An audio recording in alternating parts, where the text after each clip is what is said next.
नमस्कार जय जगन्नाथ पिलामाने आजिर एई वीडियो रे तुम माननको स्वागत।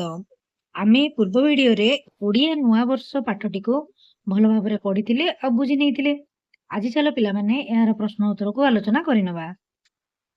आस कथाबार्ता हेबा। एक नंबर प्रश्न, तुम घरे केउ पर्वपर्वाणी पालन करा जायथाय? एहार उत्तर हेबो पिलामाने आम घरे अक्षय तृतीया, रज, चंदन यात्रा, पणा संक्रांति, दशहरा, राखी पूर्णिमा, कुमार पूर्णिमा, चितऊ अमावास्या एवं बड़ ओषा इत्यादि पर्वपर्वाणी पालन करा जायथाय। 2 नंबर प्रश्न, तुमर प्रिय पर्व गुडी को किपरि पालन करो? 2 नंबर प्रश्नर उत्तर पिलामाने मु मोर प्रिय पर्व गुडी को मोर परिवार लोकंक सह मिलिमिशि पालन करिथाय। जेपरि रज पर्व को दोली खेली पिठापଣା खाई और कुमार पूर्णिमा रे चंद्र पूजा करी पालन करिथाय। ग्रीष्म ऋतु आगमन रे केउ सब पर्व पालन करा जायथाय? ग्रीष्म ऋतु आगमन रे पणा संक्रांति, अक्षय तृतीया, चंदन यात्रा आदि पर्व पालन करा जायथाय। तो 1 नंबर 2 नंबर 3 नंबर प्रश्नर उत्तर एई भली भाबरे खातारे लिखि नबो। आलोचना कर ओ लेख।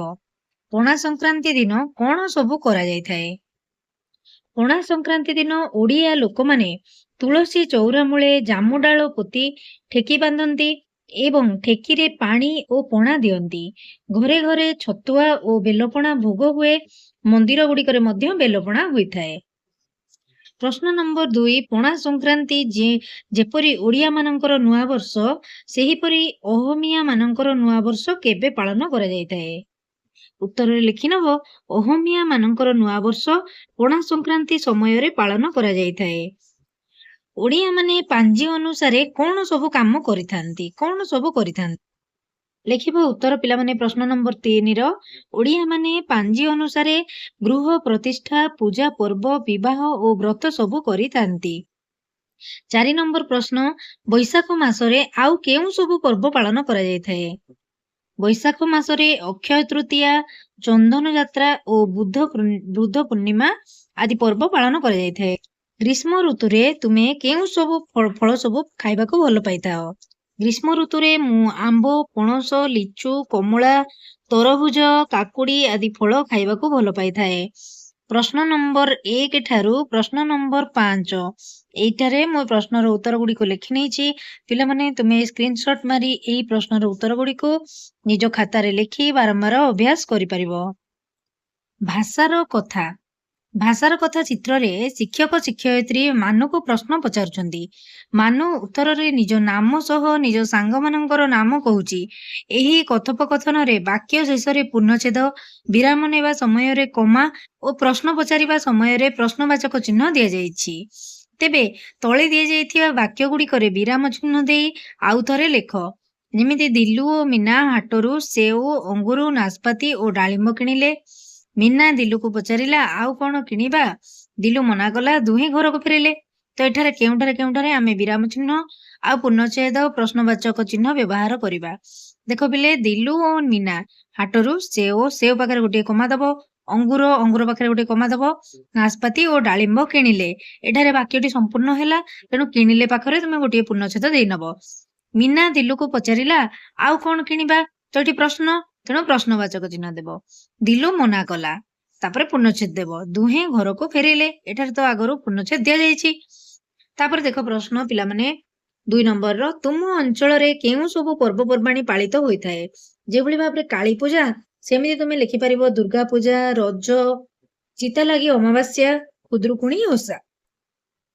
3 नंबर प्रश्न, पर्वपर्वाणी दिन तुम घरे कोन सब हुए लेख। जेमिति गोटे उदाहरण दे देछि जे घर द्वार सफा होइथाय। सेहि भली भाबरे तुमे लिखि परिबो आमे माने नुआ पोशाक पिंधिताउ, बंधु बांधव एवं परिवार सदस्य माने एकत्रित हुअंती, सेठारे भगवान को भोग लगा जायथाय, अनेक प्रकार पिठापଣା मध्य होइथाय, समस्ते मिलिमिशि खुशी मजा करू ओ खाइथाउ। एई भली भाबरे आमे पर्वपर्वाणी को आम घरे पालन करिथाउ। आमर छुट्टी दिन। तुम विद्यालय रे दिया जाउथिबा छुट्टी दिन गुडी को शिक्षक शिक्षयित्री ठारू बुझ। केउ छुट्टी केते दिन मिलुची सेही संपर्कित तथ्य को तळ तालिका रे लेख। छुट्टी दिन ग्रीष्म ऋतु, शरत ऋतु, शीत ऋतुर छुट्टीर गोटे सारणी रहिছে। केबेठारू केबे पर्यंत ओ दिन संख्या। ग्रीष्म ऋतु छुट्टी मे रु जून मध्य 45 दिन दिया जायथाय। ଶରତ ଋତୁ ଛୁଟି ଯୋଉଟାକୁ କି ଆମର ଦୁର୍ଗା ପୂଜା ଛୁଟି କୁହାଯାଇଥାଏ ପିଲାମାନେ ଅକ୍ଟୋବର ମାସରେ 9 ରୁ 10 ଦିନ ପର୍ଯ୍ୟନ୍ତ ମିଳିଥାଏ। ଶୀତ ଋତୁ ଛୁଟି ଯୋଉଟା କି ଆମର ଧାନ କଟା ଛୁଟି କୁହାଯାଇଥାଏ। ଏକ୍ସମାସ ହଲିଡେରେ ଆମକୁ ମିଳିଥାଏ ଡିସେମ୍ବର ମାସରେ। ତାହା 7 ରୁ 8 ଦିନ ପର୍ଯ୍ୟନ୍ତ ଆମକୁ ମିଳି।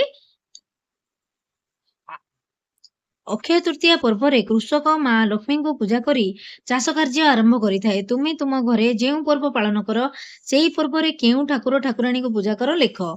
ଆମେମାନେ ରଜ ପର୍ବ ପାଳନ କରିଥାଉ। ଏହି ପର୍ବରେ ବସୁମତୀ ମାତାଙ୍କୁ ପୂଜା କରିଥାଉ। ସେହିପରି ବଡ଼ ଓଷା ଯମଦେବତା ବଡ଼ ଓଷା ଗୋଟିଏ ପର୍ବ ଯୋଉଟା କି ଆମେ ଯମଦେବତାଙ୍କୁ ପୂଜା କରିଥାଉ। କୁମାର ପୂର୍ଣ୍ଣିମାରେ କାର୍ତ୍ତିକଙ୍କୁ ପୂଜା କରିଥାଉ। ଆଉ ଖୁଦୁରୁକୁଣୀରେ ମା ମଙ୍ଗଳାଙ୍କୁ ପୂଜା କରିଥାଉ। ପରେ ଦେଖ ପିଲାମାନେ ମୋର କଳାକୃତି। ଏଟା ଗୋଟିଏ ପ୍ରୋଜେକ୍ଟ ୱାର୍କ। ଫୁଲ, ଆମ୍ବ ଏବଂ ଅଶୋକ ପତ୍ର ସହିତ ଅନ୍ୟ ବସ୍ତୁର ଉପଯୋଗରେ ସୁନ୍ଦର ତୋରଣ ତିଆରି କର। ଯେଉଁଭଳି ଭାବରେ ତୋରଣ ତିଆରି କରିଛି ପିଲାମାନେ ତୁମେମାନେ ମଧ୍ୟ ଘରେ ପତ୍ର ଆଉ ଫୁଲକୁ ମିଶାଇ ଏଇଭଳି ଭାବରେ ତୋରଣ କରି ନିଜର ଦୁଆର ବନ୍ଧରେ ଲଗାଇ ପାରିବ। କଳ୍ପନା କର ଦିନେ ମହୁମାଛି ବଗିଚାକୁ ଗଲା। ସେଦିନ ସେ ବହୁତ ଖୁସି ଥିଲା। ସେ ସେଠାରେ ଭଉଣୀ ସୂର୍ଯ୍ୟମୁଖୀ ଓ ସୂର୍ଯ୍ୟ ମାମୁଙ୍କ ସହ ଦେଖା ହେଲା। ତୁମେ ଭାବିକରି କୁହ ତ ସେମାନେ ସେମାନଙ୍କ ମଧ୍ୟରେ କଣ କଥାବାର୍ତ୍ତା ହୋଇଥିବେ? ମହୁମାଛି ଯେହେତୁ ସେମାନଙ୍କ ଘରକୁ ଯାଇଛି ତ ମାମୁଙ୍କ ସହିତ ଦେଖା ହେଇଛି, ଭଉଣୀ ସୂର୍ଯ୍ୟମୁଖୀ ସହିତ ଦେଖା ହେଇଛି, ତ ନିଶ୍ଚିନ୍ତ ଭାବରେ ସେ କହିଥିବ କି ଭଉଣୀ ସୂର୍ଯ୍ୟମୁଖୀ ଓ ସୂର୍ଯ୍ୟ ମାମୁଁ ତୁମେ ଦୁହେଁ କେମିତି ଅଛ? ସୂର୍ଯ୍ୟ ମାମୁଁ କହିବେ ହଁ ମୁଁ ଭଲ ଅଛି। ଆଉ ଭଉଣୀ କହିବେ ହଁ ଭଉଣୀ ମୁଁ ଭଲ ଅଛି, ତୁମେ କେମିତି ଅଛ? ବୈଶାଖ ମାସରେ କେଉଁ କେଉଁ ଫୁଲ ଫୁଟେ ତଳ ସାରଣୀରେ ଲେଖ। ସୂର୍ଯ୍ୟମୁଖୀ, ମନ୍ଦାର, କନିଅର, ଅପରାଜିତା, ମଲ୍ଲୀ ଆଉ ମଧ୍ୟ ସଦାବିହାରୀ ଫୁଲ ମଧ୍ୟ ତମେ ପିଲାମାନେ ଲେଖିପାରିବ। ଏଇ ସବୁ ଫୁଲ ଗୁଡିକ ବୈଶାଖ ମାସରେ ଆମକୁ ମିଳିଥାଏ।